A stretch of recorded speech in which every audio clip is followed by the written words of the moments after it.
This is the making of his reflection. I was divorced for the second time in December 2003, and I felt like I had come to another major crossroad in my life. I wanted to finally get this life right, and yet I had absolutely no idea how that was going to unfold. I was so sad, feeling the heaviness of intense loss, and I found myself searching deeply for my purpose. I wanted to know exactly why I was put here on this earth. What was my destiny anyway? Above all, I needed to know and understand who I am. So one night, early in January 2004, I lit my room full of candles, put my favorite song on repeat. Everything was pretty much perfect, and I was excited to sit down and get cozy and write a heart-filled masterpiece. I crawled into my bed and piled my pillows behind me where I was sitting Indian style, and I realized at that moment that I was blank. How could that be? And I scribbled some words that made sense to me when I was thinking them, but then once I wrote them onto the paper, no matter how hard I wanted them to make sense, they just didn't. Then, without warning, the hot tears began to stream down my face. I felt the overwhelming pain leaking out through my eyeballs, and yet the tears only seemed to be the gateway that would light the way into my heart. It was a place that overflowed just like the tears that were pouring uncontrollably down my face. However, what overflowed from within my heart was everything I had spent my entire life doing, whatever possible to shut down, change, overcome, and avoid. So there I was, face to face with myself, and I had a choice to make. I could either continue walking through the pain and the gripping, suffocating fear in order to reach my heart, or I could get frustrated that I was numb and I couldn't seem to connect to the inspiration that I so desperately wanted. I was desperate to know who I am and what it was going to take for me to bravely journey into my own heart. I needed to find out what was really holding me back. And that's when it hit me. Who I am has everything to do with the one who created me. And without acknowledging him, I knew I would never be able to tap into my life's purposes and meaning. I love God, and I always have. I've always felt like I was supposed to love him, but there were pieces of me that really believed I could do this life on my own. My ego and foolish pride only masked my deep-rooted fears, and I began to think that confidence and determination were the keys that would open the doors, making all of my dreams come true. What I didn't realize was that without character and integrity as my foundation, just having confidence and determination is enough to make you rise to the top, but not enough to keep you from falling. In fact, I see just how dangerous it is to rely on confidence and determination to lead the way. Because without integrity, there is no regard for others or creating lasting, healthy relationships in life and in business. Without character, there is no standard. There is no ethic. Usually, little use for things like loyalty and honor, and lack of empathy and compassion, the ability to connect with others and relate. It becomes all about me rather than what can we do. While being confident and having determination are very important, it takes character and integrity to create the lifelines that make boundaries that you won't cross under any circumstance or at any cost. I was tired of selling out, and I always had what it took just to get me so far. And then when it came time to keeping my word or living everything I professed to be as a Christian and who I was, I pretty much choked every single time. I made excuses. I didn't feel like it. My mood shifted, and I tried to find the easiest way that would still take me to the places where I wanted to go without having to do all the necessary work and jump through the hoops to get there. Then I started thinking about all the opportunities I've been given throughout my life and how many times I've let them slip right through my hands. Despite my passion and determination for living life to the fullest, my heart was still empty. And no matter what I did or where I went, there were still parts of me that remained empty and lifeless. I knew that I was given the ability to conquer anything that came my way, because it says so in Philippians 4:13 that I can do all things through Jesus who gives me strength. But the ultimate quest was to figure out what my life meant and who I really am. I began to write. As I remembered how many things have come and gone, I also remembered how many times I really believed that this would be the one, the one that was going to launch me straight to the top. I dreamed of great successes and stardom. With that, the words began flowing faster than I could legibly jot onto my notebook paper. For the first time ever, I finally began to see the big picture within my life. I saw that success is not what I thought it was at all. I understood that success isn't found in how much money you make, the kind of car you drive, or how accomplished you are. It isn't about your credentials, how long you've worked at your job, your tenure, your pension, how big your house is. It isn't even about how well behaved your children are, and it has absolutely nothing to do with their achievements or my hopes for them becoming a reality. For pretty much all of my life, I believed that you have become successful when you finally have and can do XYZ, which is basically anything and everything you want to do. I guess that's why I was always focused on getting somewhere, as if making it there was the grand finale or the holy grail. My life continues to change as I remember that true success is not a final destination where I'm all done once I arrive. That's more like booking a vacation to Tahiti. True success, I've found, comes moment by moment, and through it, thought by thought. It comes when I'm willing to stop looking at everything I don't have and all that I think I can't do, to look through my life and see everything I do have and everything I can do. Success is learning how to look in the mirror and love what I see, even when it feels uncomfortable, to see something other than what I dream of being or know I used to be.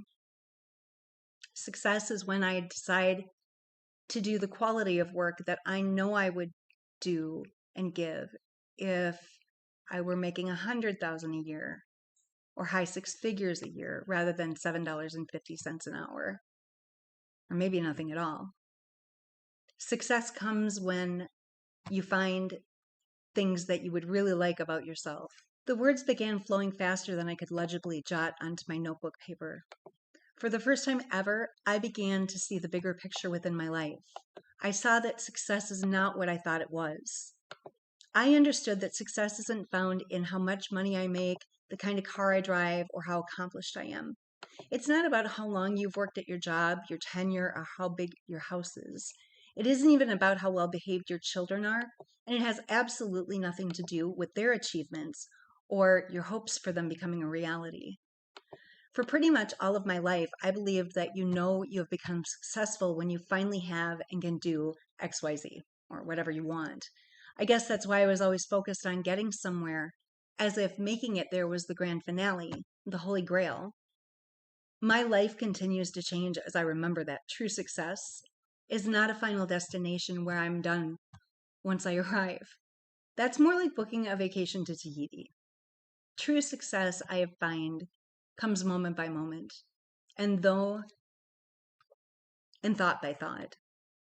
It comes when I'm willing to stop looking at everything I don't have and think that I can't do, and look through my life to see everything I do have and what I can do right now. Success is learning how to look in the mirror and love what you see, even when it feels uncomfortable, to see something other than what you dream of being or know that you used to be. Success is when you decide to do the quality of work you know you would give if you were making six figures a year while still making $7.50 an hour, or maybe even nothing at all. Success comes when you find things that you really like about yourself and you spend your time thinking about those things. And success can be found in humbling yourself when you've acted like an ass to your children, and instead of going to them to say, I'm sorry, working to never forget how they felt when you did whatever it was that you did. And then you live that sorry by changing what you do instead of just blanketing your behavior with some words that make you feel better about yourself. Who I am has nothing to do with whether I succeed at things. I'm alive. The miracle of life, I believe, is the greatest success of all, because only life can be born from life. But the flip side of that is that life also springs up from the very place where there's death. In fact, there can be no resurrection until there is a death.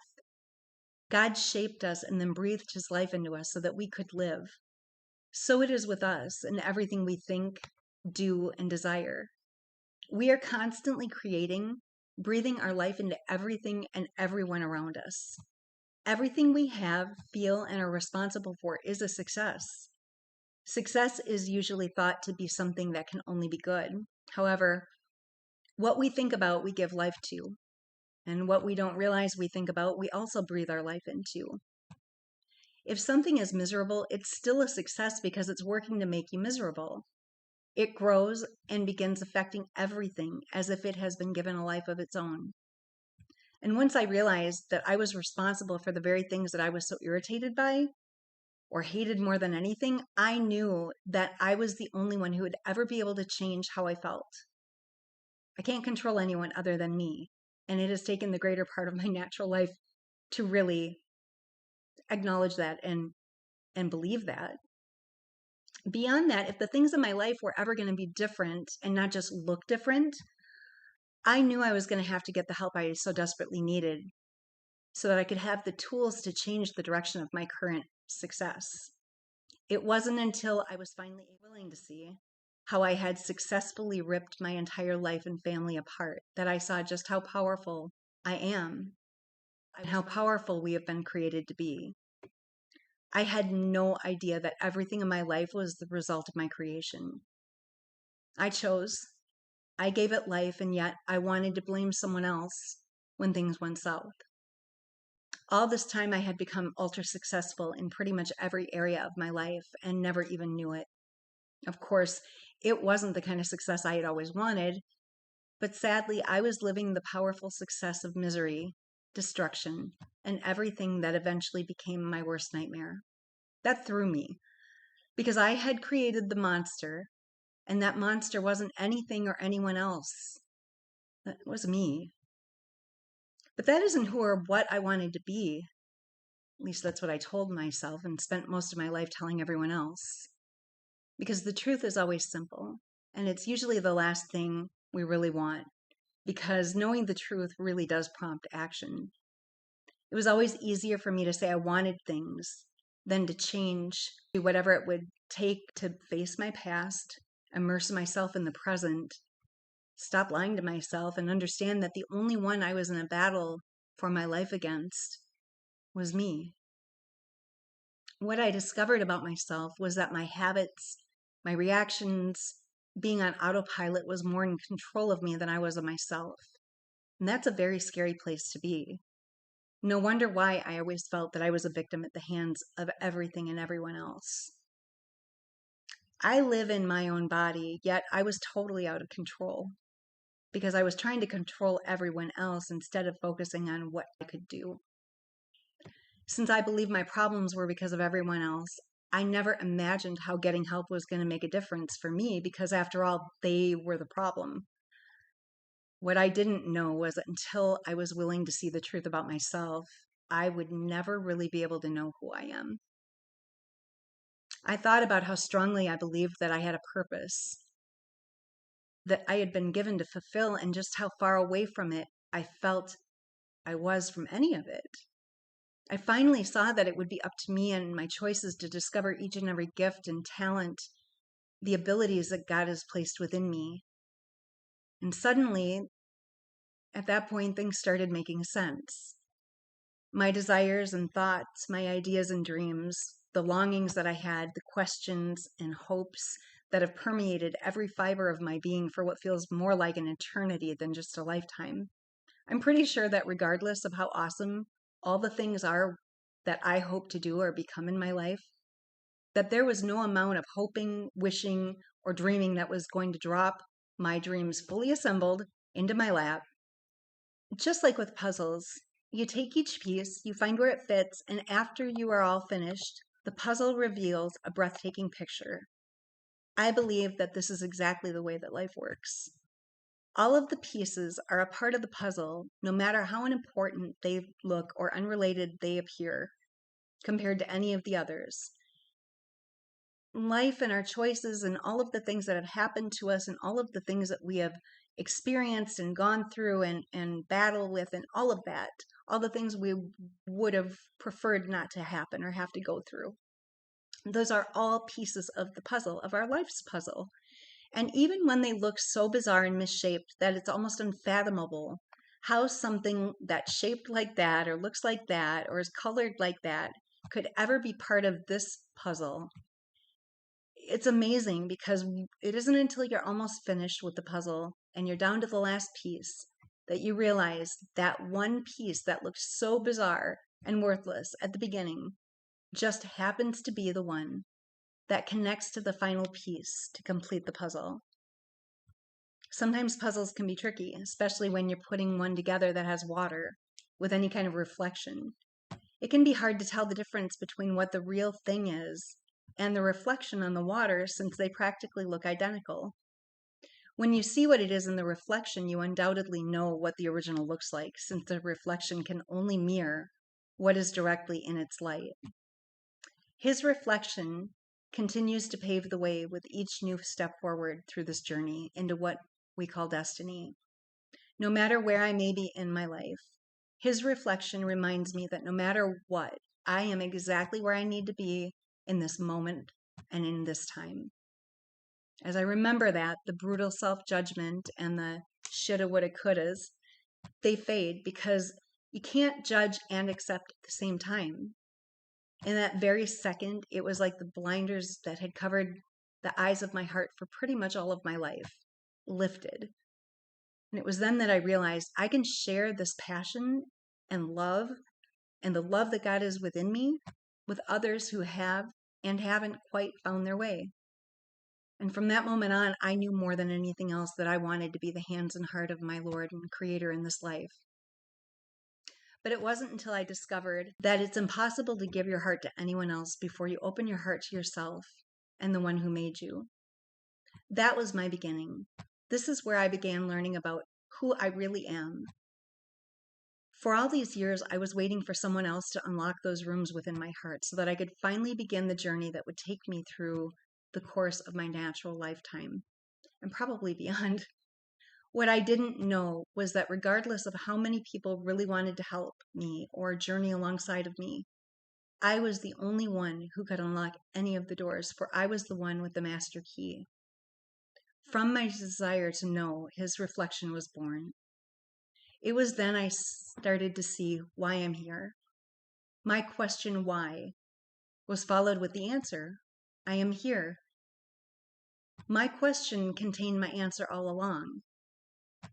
Below the answer, though this is penned by my hand, it is written with the heart of the one who made me. It's called His Reflection. I love you, Lord. His Reflection. From the beginning, before you were conceived, God had a special plan for you. He wrote each day, especially for you, designed with joy. As you grew in your mommy's tummy, he had his hand on you, keeping you safe, loving you, and counting the days until he knew you'd arrive. He selected your parents even before they were conceived. They were handpicked to touch your heart with his. That was God's plan, as they were his gift to you, for you are the very best part of them. He filled you with his love, creativity, and imagination. You are specifically designed, hand embroidered, and tailored by his heart to give, to love, and to teach. And though it's hard to see his plan, it's as intricate as when he created you. He knit you together, hand woven with purpose, and breathed his life into you. Each one of your days is God's gift to you. Sometimes unclear, even confusing and painful, he knew what each day would bring. He trusts you to open each of the gifts that he's placed on the inside of you. From the day you were born until the day you go home to him, he has given you so many gifts and talents. Which will you open next? And do you know what you've already opened? You are exactly where He knew you would be in this day, in this moment, at this time. For He is eagerly, yet patiently watching you proudly. You have opened the gifts He knows you will use for His glory, and you have been broken and reshaped with His eyes and His heart. No limitations, only pure imagination. His passion flows through you, and with each step you've taken, He has held your hand just as your baby did when she learned how to walk, discovering, exploring, completely fascinated by the endless possibilities of what you will do or where you will go. As you step, He is there.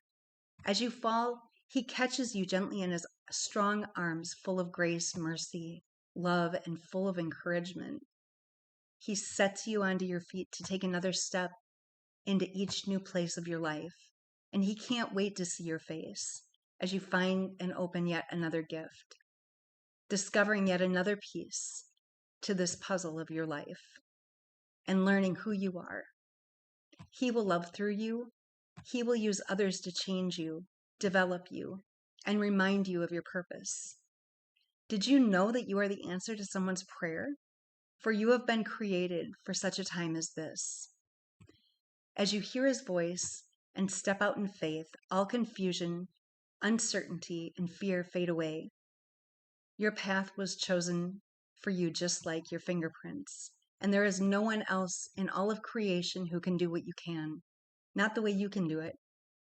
Your faith has moved mountains, and your love changes the lives of those you know. You are a miracle, a reflection of your Heavenly Father who spends each moment and each day with you, creating a continuous adventure, exploring new ideas and dreams. Your purpose is so great. The question is, do you know it? Only you can do what He created you to do, for one step at a time, with each beat of your heart. He opens doors for you and holds your hand as you walk through them. Your thankfulness and adoration for your Father shape each new moment of your life. You are the one that God knew He could trust to reflect His image, His love, and His compassion. For you reflect the light of His love to those you have met, those you already know, and those you will meet in the future. This is your purpose, designed from the beginning, for you to reflect your Heavenly Father's image through your life as He shows you who you are. God bless you, and you are loved.